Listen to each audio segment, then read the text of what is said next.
Right, well, since Mike is our guest this evening, I'm going to play host and introduce the introductions here. Um, Mike, and I'm going to butcher last Koscielniak. How do you say it? Kos Koscielniak. Koscielniak. You remember Howard Cosell, right? Oh yeah, Koscielniak. yeah, okay.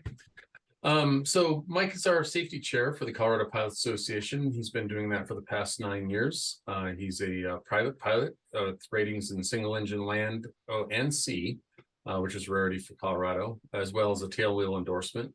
He's a 30-year member of the AOPA, the Seaplane Pilot Association, the Civil Air Patrol as a safety technician, and a FAASTeam representative. Mike retired from his day job as a management and executive of management and executive management positions in manufacturing after 41 years in 2021.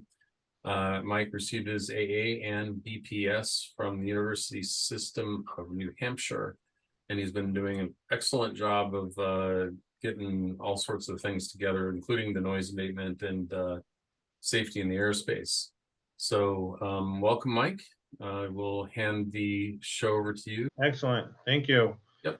All right. As Brian said, my name is Mike Koscielniak, and tonight's topic is about noise abatement procedures. Noise abatement is not a new topic. Over the years, the land around airports has seen a lot of residential development, acres of pasture land in our residential communities. And this isn't just in Colorado, this is nationwide and worldwide. If you think back, Rocky Mountain Metro was opened in 1960. Centennial Airport was opened in 1968. And Colorado Air and Spaceport was opened in 1984. If you go on the web and you look for old pictures and you call up Centennial or some of these other airports, you can see from those old pictures there is nothing around the airport but pasture land and farms and ranches. In the same way, the airports have grown, more businesses and more hangars and more planes have come about. Noise abatement procedures are not only local, but they're also statewide, across the nation, and worldwide. If you Google it or YouTube it, I watched one from Michigan the other day. I saw one from Australia. Uh, but tonight we will discuss what I call local noise abatement procedures. And the main focus will be on Centennial Airport. I have a little bit on Rocky Mountain Regional and a little bit on Colorado Air and Spaceport. We've already covered this. All right. Tonight's topics, we'll look at the noise abatement procedure as it pertains to Centennial, Rocky Mountain, and Colorado Air and Spaceport. Noise measurement, FAA noise measurement, community noise roundtables, noise monitors, noise complaints, noise sensitive areas, flight path tracking, noise abatement guidelines, and the potential impacts to our freedom to fly. What is a noise abatement procedure? I've heard it a lot in the news, in the newspapers and TV, YouTube. Well, a noise abatement procedure is a procedure used by aircraft at an airport to minimize the impact of noise on the communities surrounding an airport. And like I said previously, as residential areas and businesses move into the areas around the airport, noise becomes an issue. How is noise measured? Noise is measured in units called decibels, dB, which indicate the sound intensity or sound pressure. How does the FAA measure noise? DNL is the standard noise metric used for all FAA studies of aviation noise exposure in airport communities. And they have what's in there, what's called a DNL. So we have to know, what does the DNL stand for? The DNL stands for the day-night average sound level. It's the average noise level over a 24-hour period. This is how the FAA measures noise levels around airports. The FAA has adopted a DNL of 65 dB average as the threshold of significant noise exposure. So what does that mean to the residents in the community? Well, if you look at this graphic here, common noises on a decibel scale, 65 is between conversation and car city traffic. Moderate to quiet, that's where 65 is on the scale. And if you go down to the right, you can see 110 is trombone, 120, 130, and 140 dB is the threshold of pain. So somewhere in the middle, 65 is they're calling the maximum for the day and night average reading levels. Centennial Airport Community Noise Roundtable was created in May 2009 with the intent to reduce and mitigate noise impacts from users of Centennial Airport.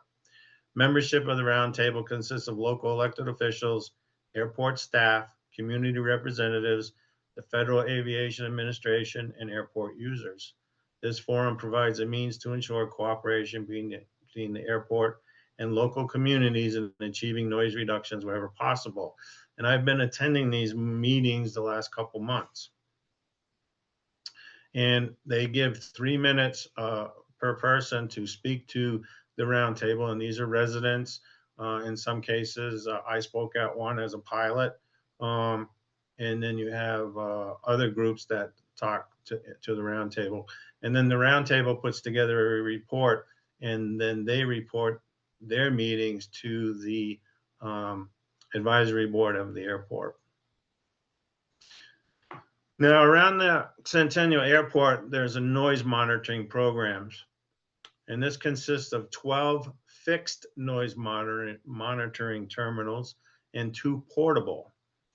And the little green dots that are on this graphic came right out of the data compiled and provided by Centennial Airport. And one of the monitors is at the golf course.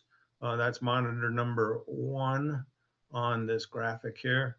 Then the second one is at Hunter's Hill. The third one is at Sagebrush Park. The fourth one is Airport East. The fifth one is in Parker. The sixth one is in Grandview Estates. The seventh one is in Castle Rock. The eighth one is in Meridian. The ninth one is Castle Pines. The 10th one is located in Lone Tree. The 11th one is at the State Park. And the 12th one is at Greenwood Village. So these monitors have been in place as far back as 2016. You can go to the Noise Roundtable websites and you can look up the old meeting agendas and minutes of the meetings. And I found as far back as 2016 that these monitors were put up. And they've been generating statistics since then. In addition to that, one of the portable monitors was just placed at the fire station located at Orchard in Havana. This is north of Arapahoe Road. After one of the meetings last month, I went down to the fire station because I wanted to see exactly what it looked like. And next to that light post to the left of the building, there's a little yellow box on the ground. And in that box contained the electronics for the monitor. And on a tripod that stands about 4 feet tall is the microphone. And here's what it looks like right here. So these are movable. They can put them anywhere they want. Residents can ask for these to be put in their part of the neighborhood. Back in May or June of this year, one was placed at one of the commissioners' homes for a month. Another one was placed down in Louvieres, just northwest of Castle Rock, and it stayed there for a month and recorded data. From these, from the airport, are statistics that they've put together, and these are the operation statistics. They have air taxi, GA, military, IFR, then they have VFR, same thing, air taxi, GA military, local, GA military, and then they have IFR overflights and VFR overflights. So year to date, 2023, July, there was a total of 203,357 operations that took place. Now I went back and I checked some of the numbers, and I looked at 2022 for the same amount of time. And at that time, there were 177,178 operations.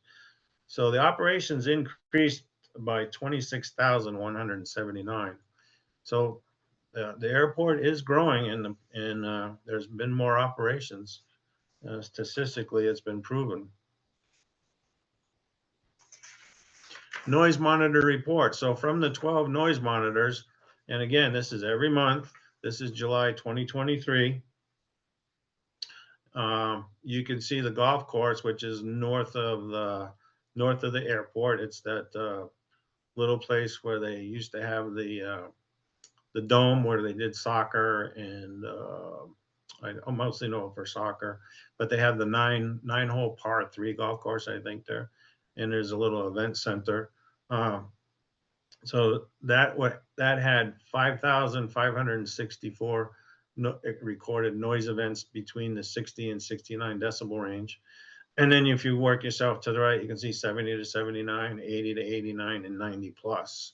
So and the 90 plus is not very many. In that one that's 46, which is Airport East, that's right off the end of one of the runways. So you would expect noise levels there would be quite loud for jets and stuff. Let me see. Okay, wait a minute. Okay. So as you can see, the total there for 6069 was 22,900. Again, I went back and I looked at last year, and last year's numbers for 60 to 69 for year to date for the month of July was 14,907, and we just hit 22,000. 4043 for the 7079, 683 for the 8089, and 58 for the 90 plus. So there was an increase for a total of 19,691. So there was an increase of 13,028 noise events. Now, if we look at the Centennial Airport complaint map, you'll notice there's little green numbers, and those little green numbers are the number of the monitor and the location of the monitor, which we covered earlier. Then if you look at the round red dots, those are where the complaints are being generated. As you can see, just outside of monitor number 5, there's 166 complaints. Next to monitor number 2, 102 complaints. And then if you look between number 1, which is north of the airport, and between 11 and 12, you will see this cluster of red dots. And that's where the majority of the noise complaints are coming from the residents to Centennial Airport. You can see a few down by number 9. There's a few just north of 470 and 25 where they come together. But again, the majority is right here, northwest of the airport. Okay. And then the bottom of that same graphic, you'll see noise monitor number 9. There's a few dots going on there. And then if you look at the legend, that's about 12 to 17 complaints coming from there. Just below Castle Pines, monitor number 7. And then just north Castle Rock, you have 59 complaints just for the month of July. Again, this is being calculated every month, and this is what is the residents are complaining about. Noise complaint statistics. If you look at Arapahoe County, unincorporated, 445 complaints from 55 households. Year to date, and this is July again, 7 months, there were 2,700 complaints. And you follow that again, come down to Greenwood Village, the area that we just saw with most of the red dots, 274 complaints in July from 20 households. Year to date, 1,773 complaints from 58 households. And then they'll look at our population census for each of those areas around the airport. And I did some digging and looked at the populations of 2010, 2000, and definitely there's been some increases. I think Lone Tree itself had like 130% increase. But yeah, the census numbers since these airports were open, the amount of population around them has definitely increased. Now I went back and I looked at July 2022 for noise complaints. In July 2022, there was only 641. And this July, 1,187. So, and what I saw was July 2022 versus July 2023, almost in every case, all the numbers doubled.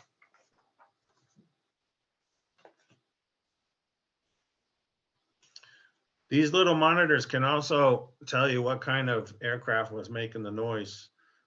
And helicopters accounted for 1% in July, jets accounted for 18%, and props 81%. And they can also tell you complaints by operation type, which is really pretty interesting, but 34% were training, 23% was arrival, and 43% was departure. Now, from the meetings that I've attended, both here at Centennial and watching and reading the minutes from Rocky Mountain Metro, the biggest complaint from the residents is the training flights, the constant touch and goes. And this occurs at all hours of the night and all hours of the morning, and it really has the residents upset. So the residents are pretty much targeting flight schools from all the meetings and the minutes that I've read. And then they break it down into complaints by the municipalities. Arapahoe County, unincorporated, 38%. Again, there's Greenwood Village, 23%. Castle Rock, 6%.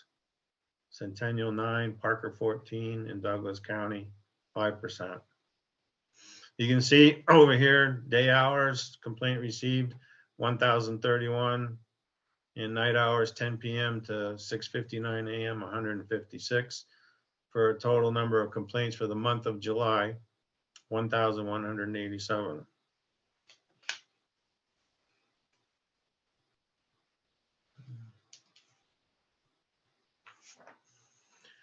Now, one of the portable monitors, like I said earlier, was put at one of the commissioner's house, and that's that little pin, yellow pin, just northwest of the airport, next to noise monitor number 12. And that stayed there for a month at the commissioner's house. And the data gained from that showed that over her house, there were 2,417 prop planes, 941 jets, 33 helicopters, and 356 unknown, for a total of 3,747 noise events over her house. And that is northwest of the airport. Now, the 24-hour average sound level was 45. The community noise level was 50.7. The total DNL was 52. And the average aircraft peak noise level for a single event was 65. So based on the FAA noise level of 65, I can't say that it's bad. numbers wise, it looks pretty darn good. But to have 3,747 events over a 30-day period over your house, that seems quite a lot to me.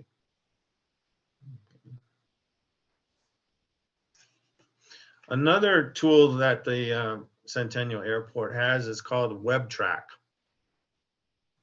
And it allows anybody to go on and track aircraft. It'll flight track the noise information to and from Centennial Airport, Denver International, Rocky Mountain Metropolitan, Front Range, Buckley, as well as any transitional aircraft through the region. And what it'll do,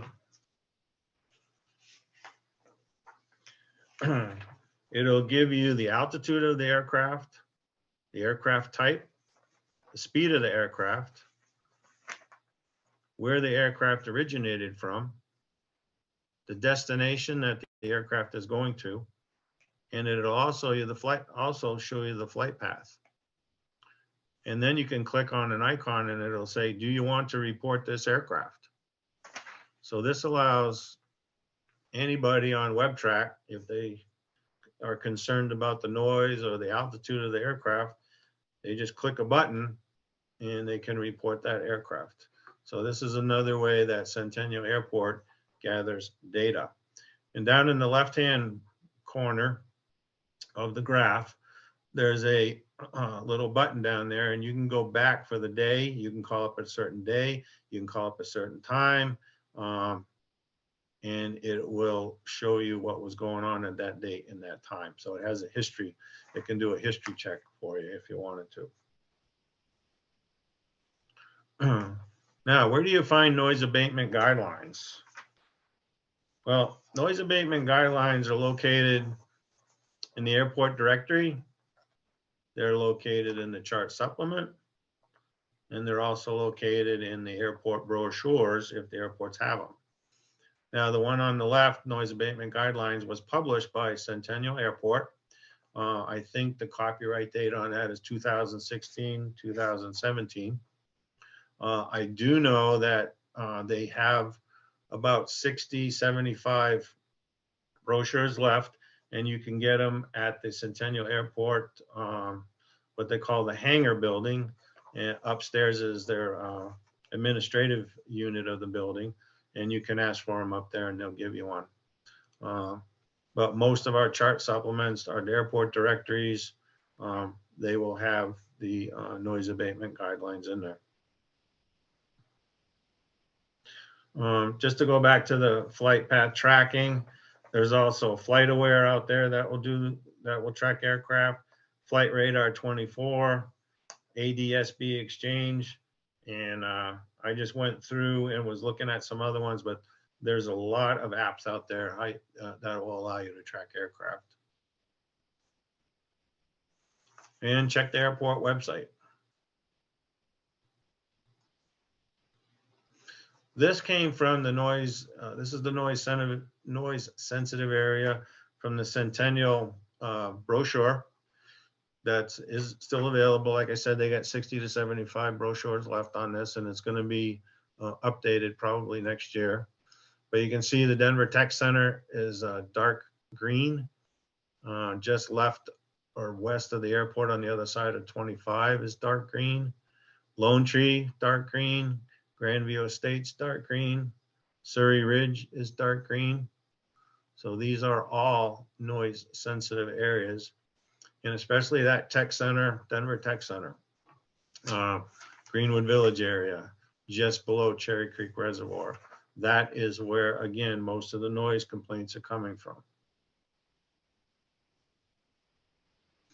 Now, if you look at this, it says voluntary touch and go guidelines. And this is where we want to stress that, you know, we are thinking about changing the name to best practice instead of voluntary. Because anytime you say something voluntary, some people will do it, some people won't do it.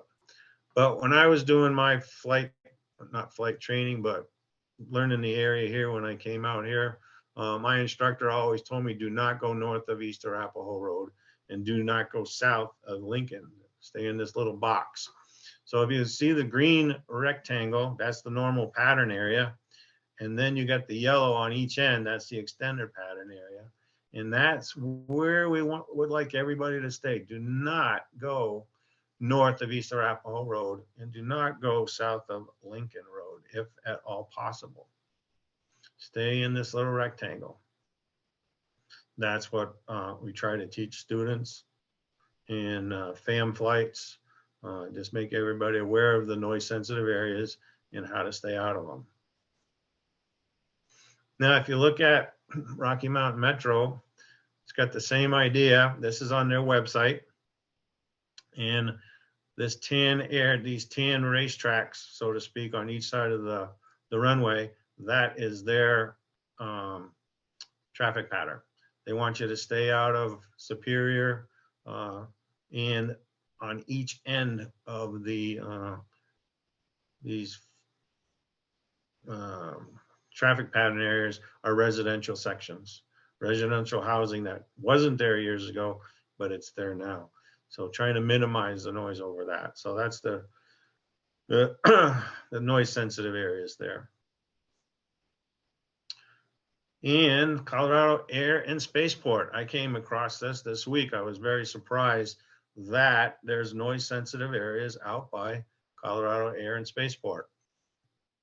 The areas in the pink, or they look pinkish red, there's 3 of them. One to the east, one to the west, and a little one in the middle. These are the noise sensitive areas. And the suggested flight paths to get into the airport are in green. Now, I don't know if anybody's been over to the Colorado Air and Spaceport lately, but as you're going down the road, or that long road up to the airport, on the right, there's a new residential development going in there. So we got to be conscious of that in the future.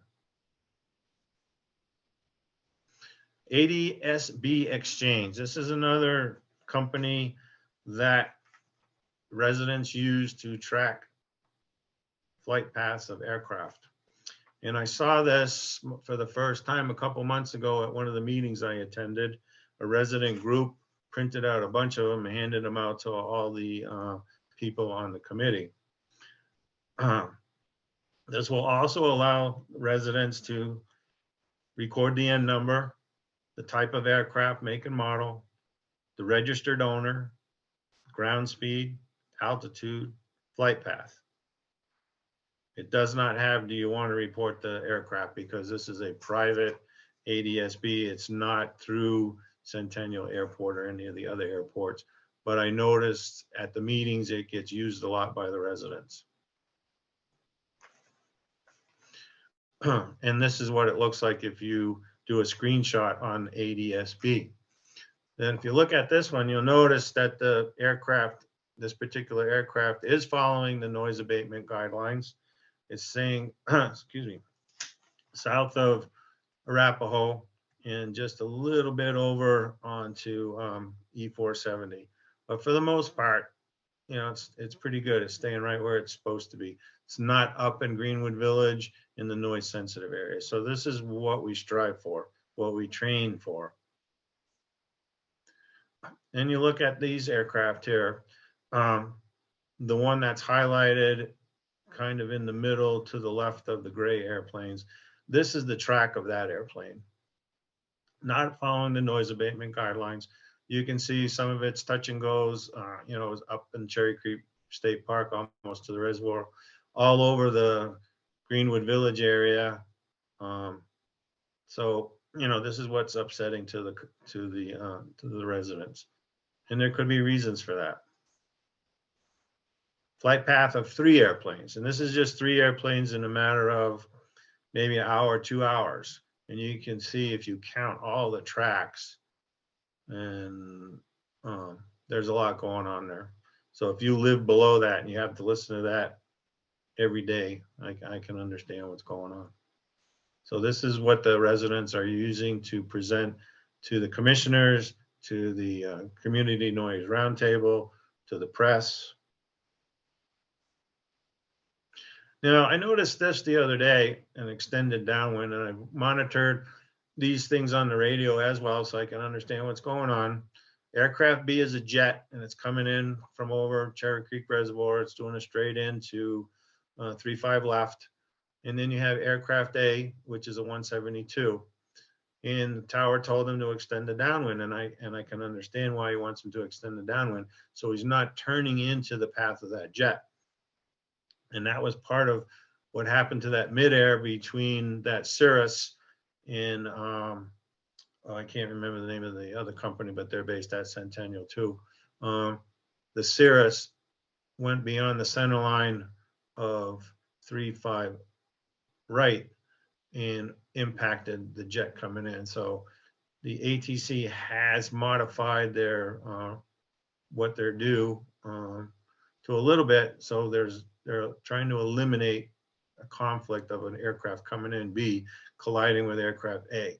Now, what this also does is because A is extended his downwind and he's going to be turning over the Cherry Creek State Park and following behind that jet for 3-5 right, all the other airplanes behind him are going to be following that same track until they establish a new track with no jet coming in where they can stay within south of East Arapahoe.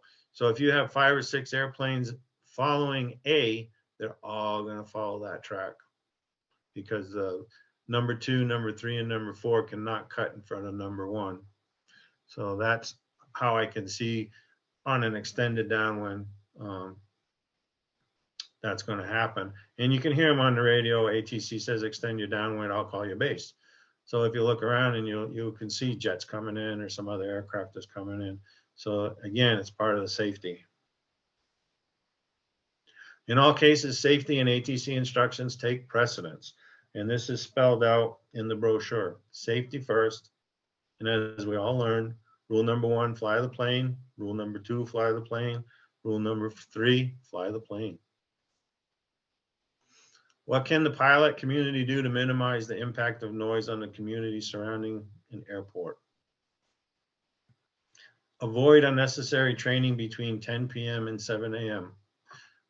Now, while I was doing some of these plane tracks, I got on the computer at 1 o'clock in the morning, and there was somebody doing touch and goes at Centennial Airport at 1 o'clock in the morning. There was nobody else in the pattern. There were no other airplanes around. Why? Residents have complained they're being woken up at 3 o'clock in the morning, 4 o'clock in the morning, 5 o'clock in the morning. Make power setting changes slowly. That way you're not revving up the engine, slowing down the engine, making more noise than need be. Avoid noise sensitive areas when able. Again, try to stay within the box. If ATC says extend your downwind for safety reasons, then you have to extend your downwind. Maintain traffic pattern altitude when on an extended downwind. We have a habit of, we're trying to maintain pattern altitude and we're on the extended downwind and we're like, okay, well, we're going to have to turn here shortly. And, I don't know how far out I'm going to be. I don't know how high I'm going to be. So they let the altitude get away from them. And then they fall below traffic pattern altitude. And then you're really buzzing somebody's house or too close than you should be. And then the residents get upset about that. Avoid intersection takeoffs. I believe this is one of the things that we were taught as a student pilot. Just because you want to use the whole runway, not just a portion of it in case you have some issues. But by the time you get to the end of the runway, if you're using the whole runway, you should have plenty of altitude by the time you get out of the box and you're over any residential section. Say you're going straight out 17 left and you're going straight out to up to Boulder or something like that. So by the time you get over the housing, you're at traffic pattern altitude or above. Take off and climb at best angle of climb, VX to 500 feet, then best rate, VY. And that goes back to what I was just saying a minute ago, to make sure you're above those areas and not causing a lot of noise on your takeoff if you're leaving the area. The other thing I thought about is consider flying to lesser used airports to practice touch and goes. Colorado Air and Spaceport, even though they do have a noise sensitive area, there's not what I consider a lot of traffic out there. There's a lot of transient traffic. There is a flight school. There's 2-3 flight schools out there right now. Meadow Lake, I hear a lot about Meadow Lake. Take a flight down to Meadow Lake. Colorado Springs East, I've never been there, but that would be another one to try. It's way out in the country, so to speak, so is Meadow Lake. Just review your sectional chart in the Colorado Airport Directory. Look for new destinations. That might be pretty cool to go check them out instead of staying around the Centennial area. Attend and stay informed. Attend the Centennial Airport Community Noise Roundtables. Attend the Rocky Mountain Metropolitan Airport Community Noise Roundtables. They have been going on for years, some of them over 15 years. So this has been a long issue. And from the meetings that I've attended, it's coming to a head where the residents are putting together their own groups. They're hiring their own lawyers. They're getting ready to start filing some suits at somebody, some business, someone. So it's not a good thing. But if you stay informed and attend, you can see what's going on in the community. What may happen if we do not minimize the impact of noise on the community surrounding the airports? This is the big if. And there's a lot going on right now at Centennial with the FAA, with the airport people, the community noise roundtable, the commissioners, the flight schools. They're trying to involve everybody in what they can do to reduce the noise impact on the community. Same thing with Rocky Mountain. The FAA is involved. They have a consulting firm that is doing noise studies. They're looking at new VFR routes into the airport, VFR routes out of the airport to the practice areas. Same thing with the Centennial, new routes in and out of the airport, VFR, to get to the practice areas. So there's a lot of different entities working on this and trying to keep the residents informed as well. One of the things that might come out of this is landing fees. I know Brian posted a letter from the town of Superior to Rocky Mountain Metro, and one of the issues was landing fees. They want to institute landing fees immediately. The town of Superior wants Rocky Mountain to institute $20 for each landing. Might even be higher. But that's one of the things that they're basically demanding Rocky Mountain Metro to do. In addition to that, curfew. They want no training flights between 9 p.m. and 7 a.m. Runway closure. Again, the same idea.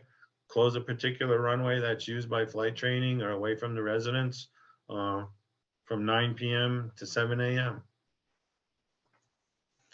Another thing they want to limit touch and go operations.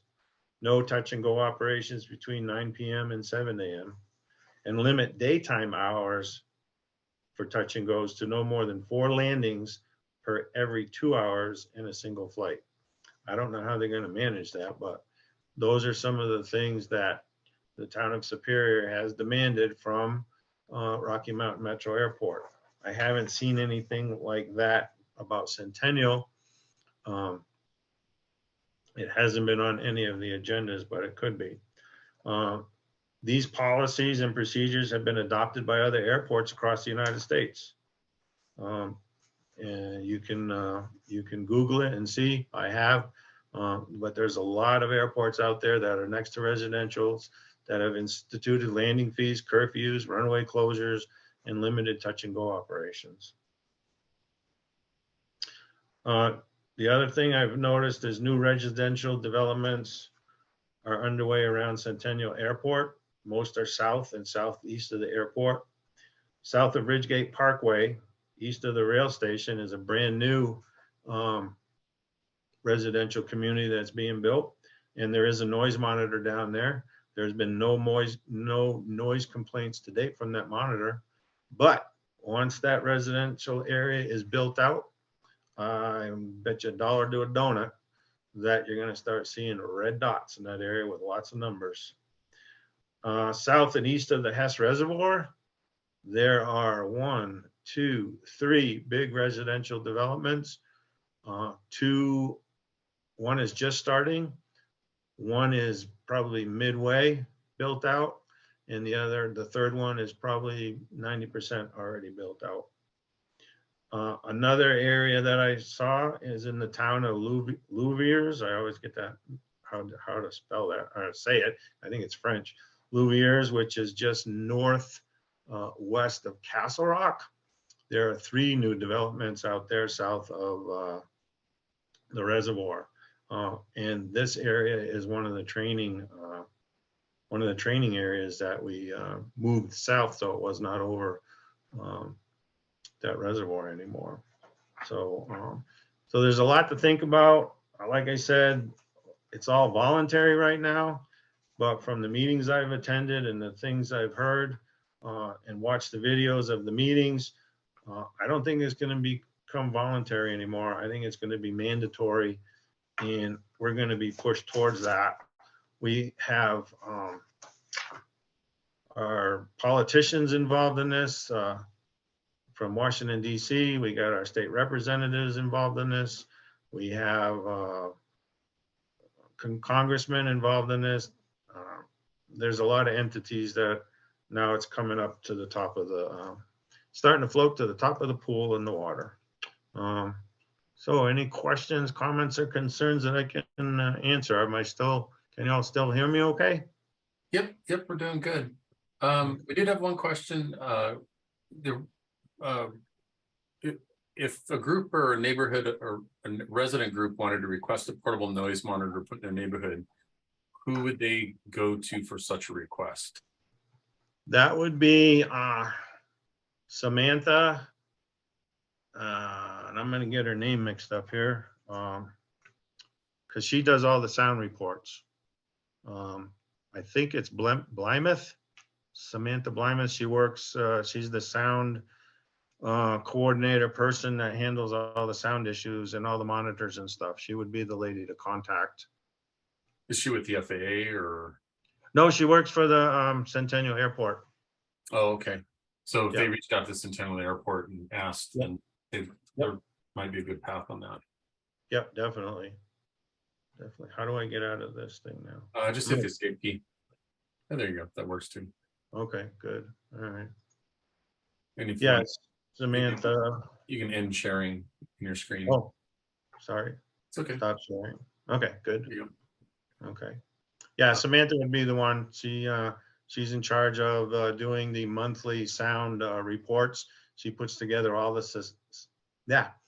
statistics and stuff like that. Very nice lady. She'll be able to help you out pretty good. Okay. In case anybody was wondering, that airplane behind me is a Piper Tomahawk, November 4465 Echo. It was based out of Claremont, New Hampshire, and that's the plane I got my private pilot license in.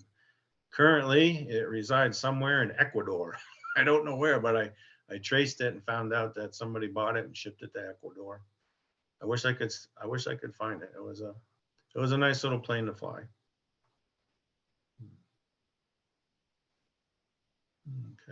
Okay. Reminder, if anybody wants Wings credit for this, again, Mike, we had a problem with the registration on that on the FAA site. Oh, okay. Because I went and looked at it today, and I'm like, dang it, I'm supposed to have a meeting with Nelson sometime and to review the spans management. Okay. Because I've been having so much trouble doing with that, but it was with the site. All right. Yeah, we've had a few people reach out to me on that. Okay. Do you just want them to email in on that, or? Yeah, if they could email me, that would be fine. I'll take care of it. I'll put your email address in the chat. Okay. Yeah, that would be great. I don't close it out for a week after we do the presentation. because sometimes people email me afterwards and say, oh, I forgot to register. Can you, and I'll take care of it. But yeah, if they want to email me, that would be fine. Okay. And I put the email address in the chat for everybody. Okay. As for those that are attending, I mean, Mike, what are some of the things that as the folks attending can do to help be courteous pilots to those that are, complaining about the noise? Well, it's really hard because some of the groups and the people, no matter what you tell them, it doesn't work. I went to one of the noise roundtables, and two people spoke. And after they got done speaking, I got up and I spoke, and I addressed my concerns to them because the information that they gave to the committee was incorrect. And one of the people said, yeah, I know. And I said, okay, that's fine. Okay, And then the other person said, yep.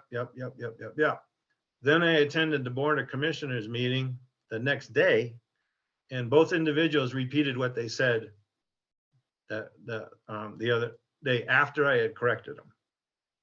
So I was a little bit, I already told you the real story, but you repeated what you wanted the board to hear.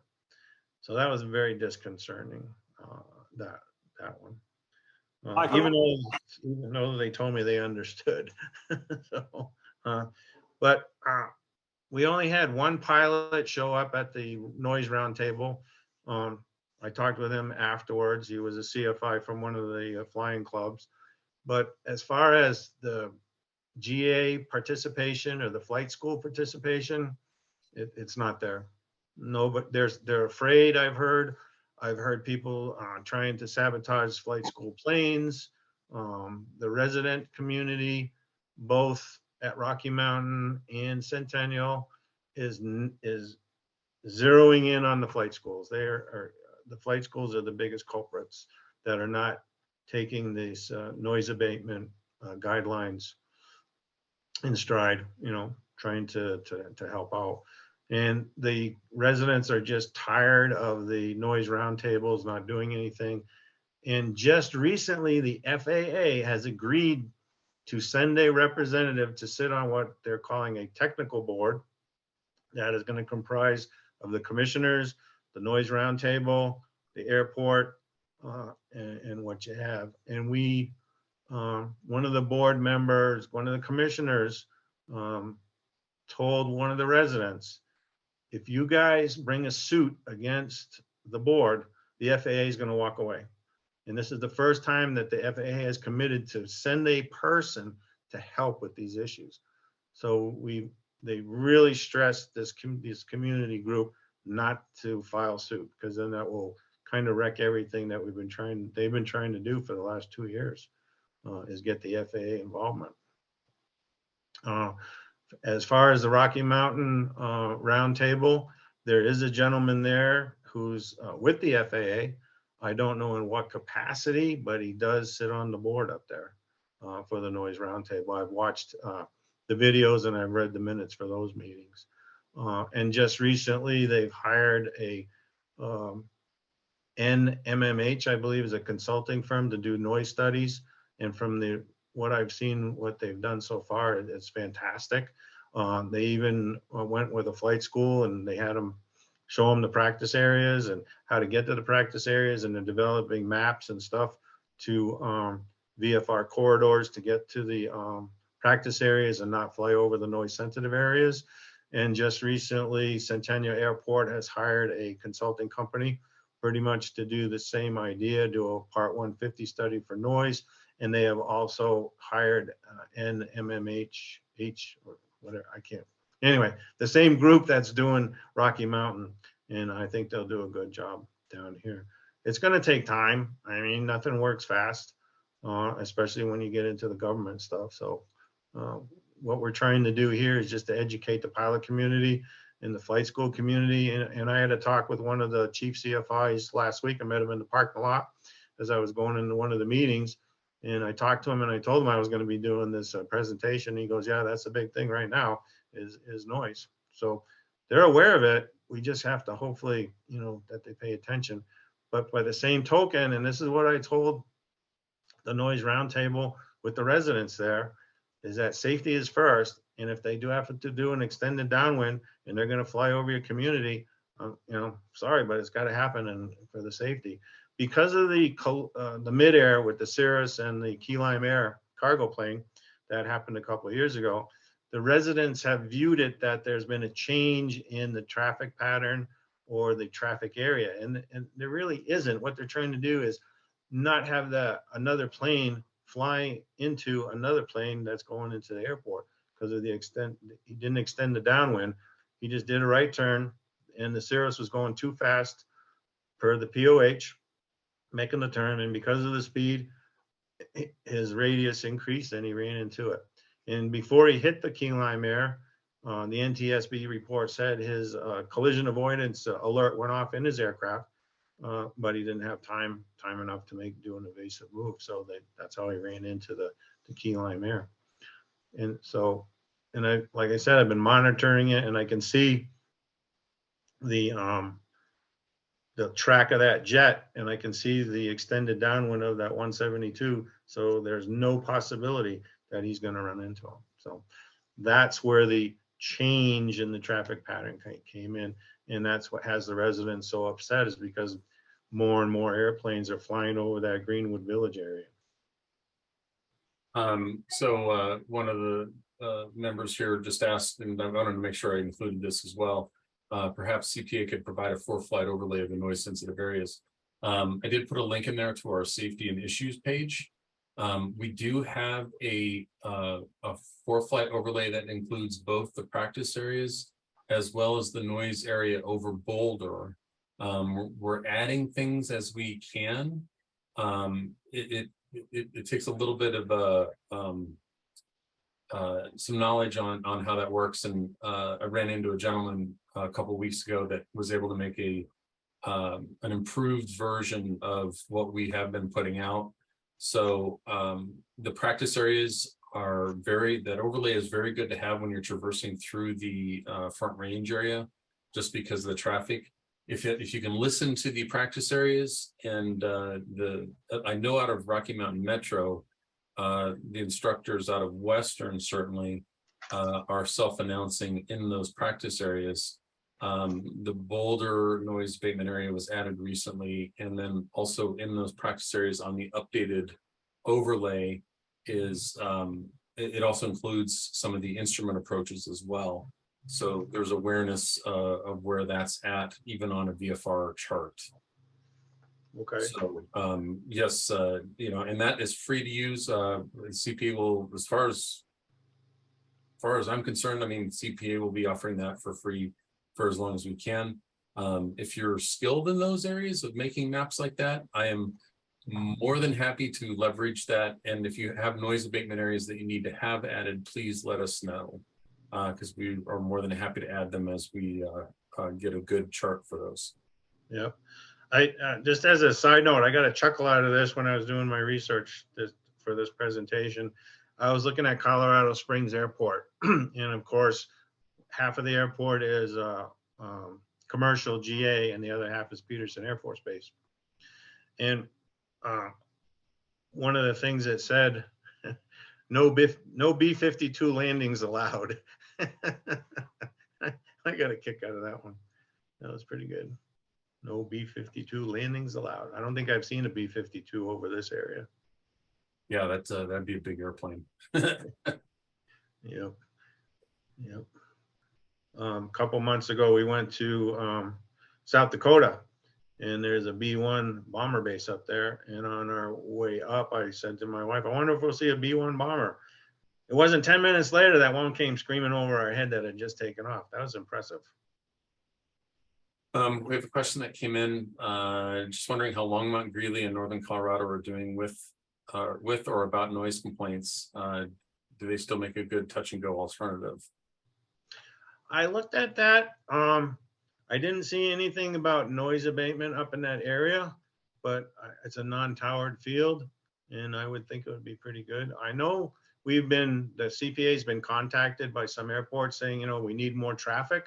We need more, in order to qualify for federal funding and some other stuff for a number of landings and takeoffs and stuff like that. So there has been some outreach from some of the airports that basically send us more business, you know, and that's why I was looking at the sectional and going through the Colorado directory and just looking at stuff. And I'm like, wow, that'd be a really nice place to go. So yeah, why not? Why not try it? Well, and I can color in a little bit of the lines there. Longmont certainly has its challenges. The Quiet Skies group is out of Longmont, and they have been very vocal about noise issues in the Longmont area. Fort Collins, I think, has some noise complaints, but they're still fairly far out. The biggest problems you're going to run into with the Longmont, Fort Collins, and Greeley area airports is there is a large amount of traffic in those areas. Longmont most certainly is a challenging airport because it's right in the middle of a lot of north-south traffic, also has parachute traffic, and there's a lot of touch and goes that happen there. Fort Collins is towered during the week, during the day from 7 a.m. to 6 p.m. I think it's either that or 6 a.m. to 6 p.m. So there are tower restrictions up there. Fort Collins has the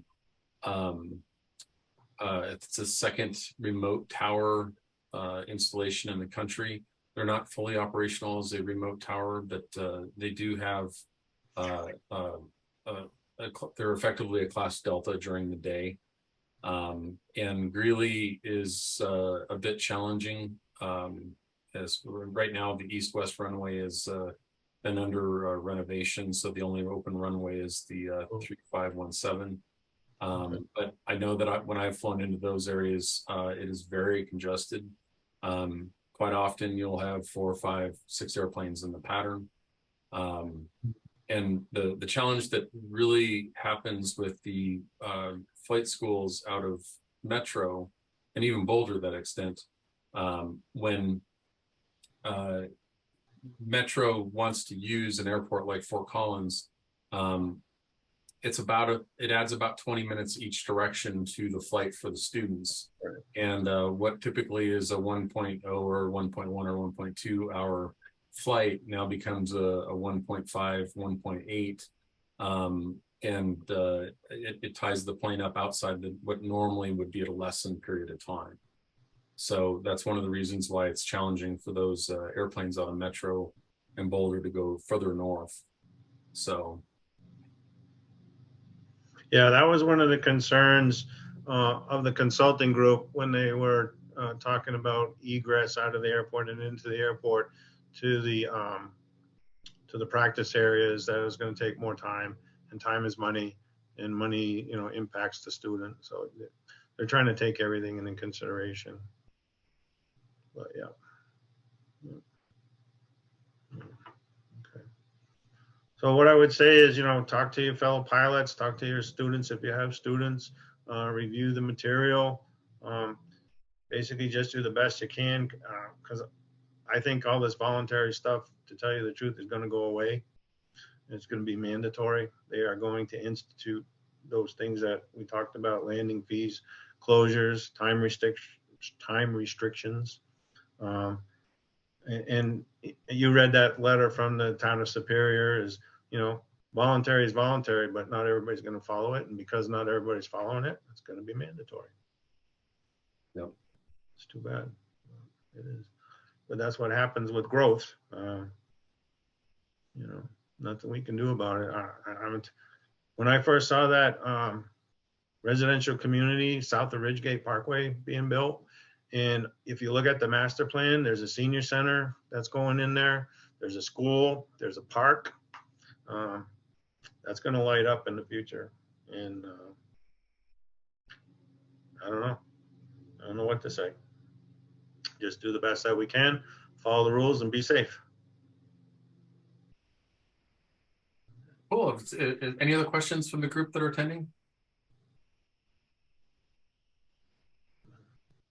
All right. Well, thanks for putting this together, Mike. It's definitely super helpful to have this information, and hopefully we can continue to expand on that with the rest of the folks in the neighborhood. Yeah, and I'm pretty well, this is only one topic of the noise roundtable and the commissioners, and I'm sure everybody's aware of the 94 unleaded fuel versus 100 LL. That's one of the other hot topic that's going on along the Front Range. So that I don't know how that's going to work out, but we had at one of the meetings I attended, the residents demanded that the commissioner shut down the airport and not sell 100 LL. So we'll see. Cool. Well, thanks very much. Okay, thank you, everybody. Appreciate it. I had fun. All right, thanks.